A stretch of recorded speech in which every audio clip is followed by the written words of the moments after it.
but I think what's happened in the last couple of years is that the definitions have all changed.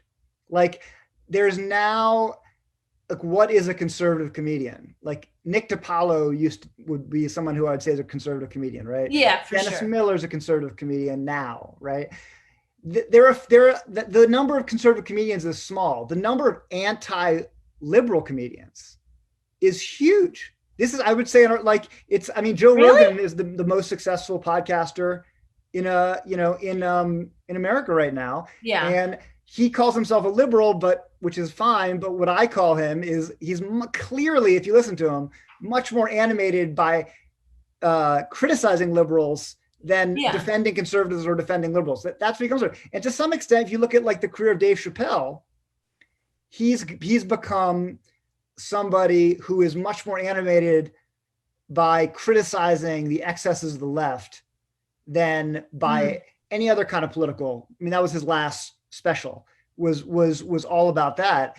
So Yeah. that's like it's kind of like interesting to me and almost ironic that in the Trump years, yes, you had all of late night hosts get much more liberal and hammer Trump every night. But Yeah. you also had in terms of specials, if anything, you had the growth of this anti-woke comedy, which you wouldn't have predicted. You would have thought, oh, the Trump year would cause this boom in anti-Trump specials.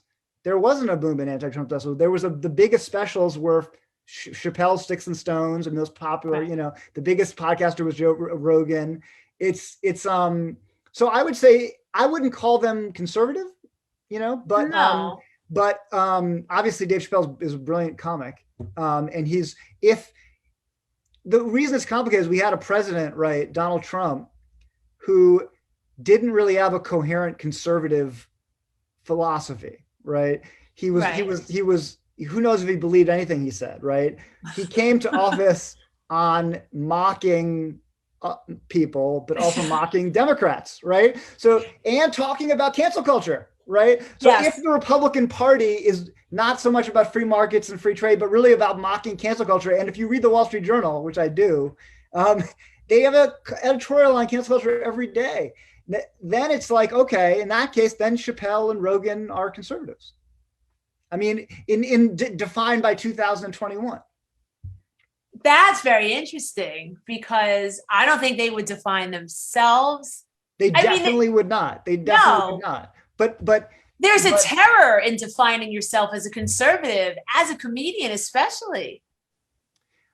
I the thing to do is not to call yourself conservative, is to call yourself liberal, but spend Right. all your time attacking liberals.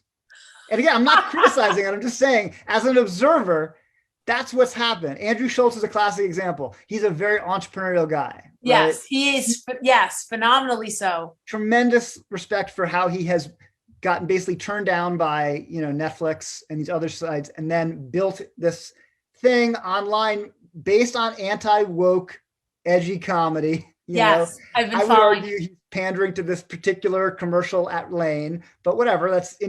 He's talented, Yeah, and then he did well enough that Netflix came back to him, right? incredible. What I find disappointing is that like then you see a lot of people just like for cynical reasons, to the extent they're interested in politics, they're just hammering woke excesses as opposed to either trying to say something new or trying to be like, let me find something that I genuinely am passionate about.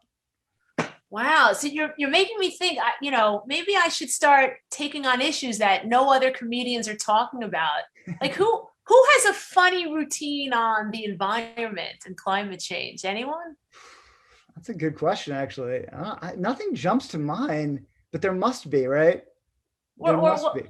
or what about small business rights That's a tough one. unionizing? It's There's funny. definitely some stuff on you. I kind of feel like actually that people right now want like escapism. And I do think that like another reason that there weren't that many political specials is that like late night and Twitter and We're doing cover it so much enough, politics that right? people want something else. They want something either more personal, they want something that is a longer view.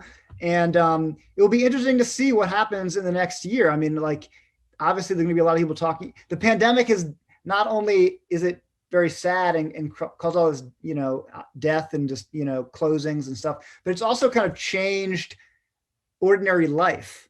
It changed like the mundane interchange with everybody, the etiquette. I think this is like a great opportunity for like the Larry David style of like comedy of manners, like, of comedy of like these small details, because we have all these new kind of etiquette that come along with living in a pandemic.